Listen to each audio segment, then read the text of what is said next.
आज बात होगी मऊ की। किस तरह से मऊ में कुछ फर्जी दस्तावेजों के आधार पर नौकरी कर रहे शिक्षकों के ऊपर अब गाज गिर रही है। इस मामले में कई शिक्षकों के ऊपर मुकदमा दर्ज किया जा चुका है, उनके कुछ सहयोगी हैं, उनके ऊपर भी मुकदमा दर्ज किया जा चुका है। ये पूरा फर्जीवाड़े का मामला सामने आया है मऊ से। मऊ जिले में फर्जी दस्तावेजों के सहारे नौकरी कर रहे शिक्षकों पर बड़ा एक्शन लिया गया है। इस मामले में पुलिस ने कुल 86 लोगों के खिलाफ एफआईआर दर्ज की है। आरोप यह है कि 19 अंबेडकर स्कूल हैं, जिन 19 अंबेडकर स्कूलों में फर्जी दस्तावेजों के आधार पर नौकरी करने के आरोप में 72 शिक्षकों और उनसे जुड़े 14 अन्य लोगों पर मामला दर्ज किया गया है। आरोपियों में अब कौन कौन शामिल है, यह सुनिए। इस मामले में 20 स्कूल के प्रबंधक, 3 तत्कालीन जिला समाज कल्याण अधिकारी, 3 पर्यवेक्षक और शिक्षा विभाग के 3 तत्कालीन अधिकारी शामिल हैं। इस फर्जीवाड़े का खुलासा कब हुआ? तो 2018 में तत्कालीन जिलाधिकारी प्रकाश बिंदु की जांच में यह फर्जीवाड़ा सामने आया था। इसके बाद आश्वासन समिति की शिकायत पर नियम 51 के तहत यह कार्रवाई की गई। मऊ के जिला समाज कल्याण अधिकारी रश्मि मिश्रा की शिकायत पर कोतवाली थाने में मुकदमा दर्ज किया गया है। मुकदमा संख्या 267/25 के तहत एफआईआर दर्ज की गई है। पुलिस इस मामले में अब आगे की जांच कर रही है। जांच में यह पाया गया कि नियुक्तियां कूट रचित दस्तावेजों का प्रयोग करके कराई गई थी। जानकारी यह भी सामने आई है कि इस मामले में 72 लोगों के खिलाफ नामजद और 14 अज्ञात लोगों के खिलाफ मुकदमा दर्ज किया गया है। पुलिस अब इसमें आगे की कार्रवाई और विवेचना कर रही है। आपको बयान सुनाते हैं। इस पूरे मामले में क्या कुछ बयान सामने आ रहे हैं, वो आप सुनिए। मऊ जनपद में समाज कल्याण से अनुदानित 55 विद्यालय हैं। इसमें माननीय विधायक तत्कालीन श्रीमती सुषमा पटेल जी द्वारा कुछ जिलों में फर्जी अभिलेख के सहारे समाज कल्याण के अनुदानित विद्यालयों में नियुक्ति की शिकायत की गई थी। मऊ जनपद भी उनमें से है। तो यहाँ पे प्रथम दृष्टया जो हमारे 19 विद्यालयों में 42 शिक्षकों के जो अभिलेख हैं वो फर्जी कूटरचित पाए गए हैं, जिसके आधार पर उनकी नियुक्ति हुई थी। तो उन्हीं के आधार पे हमारे द्वारा कोतवाली में मुकदमा दर्ज कराया गया। कौन कौन लोग हैं शामिल इसमें शिक्षक हैं हमारे, और उनके विद्यालयों के प्रबंधक हैं, तत्कालीन समाज के अधिकारी हैं, और हमारे कुछ शिक्षा विभाग के कुछ अधिकारी हैं जिन्होंने उनका प्रस्तावित किया था, जांच की थी, और हमारे एक एडीओ और सुपरवाइजर हैं। कुछ तत्कालीन, कुछ जिनके नाम नहीं हैं, वो उनके नाम भी अज्ञात हैं तत्कालीन लोग को। अच्छा, तो और भी जांच चल रही है? हाँ, अभी तो 42 टीचर की जांच है। टोटल 70 हमारे 70 अध्यापक इस समय थे 2014 के बाद। तो अभी 42 लोगों का मामला सामने आया है। जांच अभी चल रही है, जैसा होगा आगे देखेंगे, कार्रवाई होगी। थाना कोतवाली में मुकदमा अपराध संख्या 263/25 जो कि करीब 72 लोगों के खिलाफ नामजद मुकदमा और 14 अन्य लोगों के खिलाफ, अज्ञात लोगों के खिलाफ मुकदमा लिखवाया गया है। इसमें जो लिखवाने वाले हैं वह जिला समाज कल्याण अधिकारी हैं। इनके द्वारा यह जांचोपरांत पाया गया कि कथित कुछ विद्यालयों में जो नियुक्तियां हुई हैं वह पूरी तरीके से वेरिफिकेशन अच्छे तरीके से नहीं कराकर और कूट रचित दस्तावेजों का प्रयोग करके कराई गई हैं और इन कर्मचारियों को नौकरी दिलाई गई है। लिहाजा इस पर संज्ञान लेते हुए जिलाधिकारी महोदय के द्वारा संज्ञान लिया गया। उनके स्तर पर, उनके विभाग के स्तर पर जाँच कराई गई और पुलिस विभाग को एक तहरीर दी गई, जिसमें मुकदमा दर्ज कर लिया गया है। अग्रिम विधिक कार्रवाई और विवेचना की जा रही है और जैसे इसमें तथ्य निकले उस अनुसार विधिक कार्रवाई की जाएगी। सर, क्या अधिकारी भी शामिल हैं एफआईआर में, ऐसा कुछ? कई लोगों को मैंने बताया, करीब 72 लोगों का है। इसमें जो सत्यापन करता, जो उनकी नियुक्ति करने में जो सत्यापन हुए डॉक्यूमेंट्स के जो भी लोग हैं उनके भी जो है कि बारे में चेक की गई।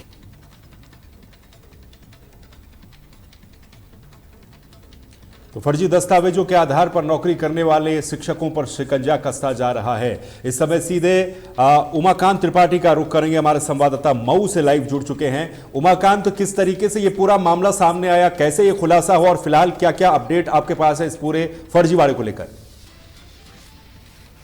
आपको बता दें कि जिस तरह से मऊ जनपद में 2018 में 19 अंबेडकर विद्यालयों में 72 शिक्षकों का कूट रचित दस्तावेज के आधार पर नियुक्ति की गई थी, उसी की जांच कराने के एक विधायक महोदय ने आवेदन किया था कि ये जो नियुक्तियां हुई हैं ये फर्जी हुई हैं। ज्ञान प्रकाश बिंदु जो जिलाधिकारी 2018 में थे, उन्होंने जांच किया, लेकिन उस जांच का कुछ असर नहीं दिखा और यह विधायक का महोदय का वो शिकायत दिन प्रतिदिन चलता रहा। जो 2 दिन पहले इस समय वर्तमान में जो जिला अधिकारी हैं आपके जिला अधिकारी हैं जो उसको संज्ञान में ले करके और जिला समाज कल्याण अधिकारी को संज्ञान में बताते हुए कि ये 72 लोगों को जो मुकदमा जो कूटरचित तरीके से नौकरी प्राप्त किए हैं इनके ऊपर कार्रवाई होनी चाहिए। मैं आपको बता दूं कि मऊ जनपद में 19 अंबेडकर विद्यालय हैं।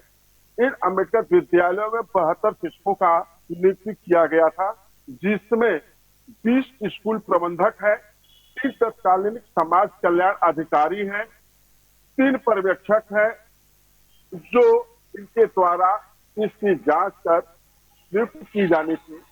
लेकिन ये न तो जांच के नाव पे पैसे की धन उगाही किए और उसको सही मानते हुए उन लोगों की नियुक्ति कर दी है। लेकिन जब जांच हुई तो मामला कुछ और ही निकल करके आया और ये फर्जीवाड़ा के रूप में देखा जाने लगा। जो समाज कल्याण अधिकारी है रश्मि मिश्रा ने पुलिस थाना कोतवाली में एक आवेदन दे करके 72 लोगों के खिलाफ मुकदमा दर्ज कराया है और 14 लोगों को एक अन्य अज्ञात के रूप में भी मुकदमा दर्ज कराने का काम किया है और जांच जारी है। जो भी लोग होंगे उनके खिलाफ कार्रवाई की जाएगी। सरकार किसी को छोड़ने वाली नहीं है। एक और सवाल ये उठता है उमाकांत, जिस तरीके से पूरा फर्जीवाड़े का मामला सामने आया, इसमें 72 लोगों के जो नाम है उनके खिलाफ नामजद मुकदमा दर्ज किया गया, तो क्या जांच में संभावना ये भी है कि ये फर्जीवाड़ा और ज्यादा फैला हो और जगहों पर भी फैला हो और भी इसमें जांच में नाम सामने आने की संभावना नजर आती है? जी हाँ, ये कहा जा सकता है। जिस तरह से मऊ जनपद में ये देखने को मिल रहा है, जिस तरह से जांच हो रही है, जांच के नाव पर केवल धन उगाही हो रही है, किसी को पैसे पे लेकर के छोड़ देना। जो मऊ जिला का ये जो 72 लोगों के ऊपर जो कार्रवाई हो, जो मुकदमा हुआ है, अगर जांच की जाए तो अन्य जनपद भी इसके चपेटे में आएंगे। जिस तरह से अंबेडकर विद्यालय के रूप में देखा जा रहा था कि इसमें बच्चे अच्छे शिक्षा पाएंगे और लोगों को रोजगार भी मिलेगा, लेकिन ऐसे जिस तरह के ये अंबेडकर विद्यालय है अन्य जनपदों में होंगे तो इस तरह के लोग पाए जा सकते हैं। जी अच्छा, एक और प्रश्न ये भी उठता है क्योंकि ये फर्जीवाड़ा जो सामने आया है, ऐसे शिक्षकों की नियुक्ति कैसे हो जाती है, किस तरीके से इन शिक्षकों की नियुक्ति हुई है?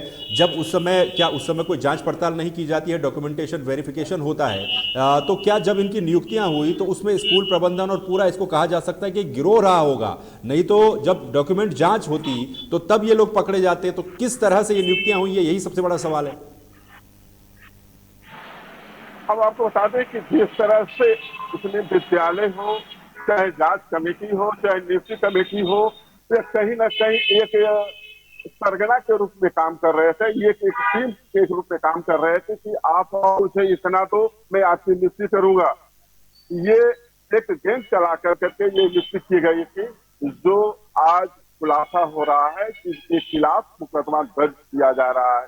तो कहीं ना कहीं ये शिक्षा माफियाओं का मकर जाल है और अगर सही से इसकी जांच अन्य जनपदों में भी इसके खुलासा होंगे, अन्य जनपदों में भी जांच होगी तो पता चलेगा। एक और चीज उमाकांत त्रिपाठी, जैसा कि आपने बताया कि इसमें 20 स्कूल प्रबंधक तत्कालीन जो है उनके नाम शामिल है, 3 तत्कालीन जिला समाज कल्याण के अधिकारी, 3 पर्यवेक्षक, शिक्षा विभाग के 3 अधिकारी, इसके अलावा भी क्या कुछ और नए नाम, बड़े लेवल के नाम, जैसा आप बता रहे कि बाकी जनपदों में भी इसी तरीके से मामले सामने आ सकते हैं, तो क्या सरकार के और लोगों के नाम भी इसमें शामिल हो सकते हैं इस पूरे फर्जीवाड़े में?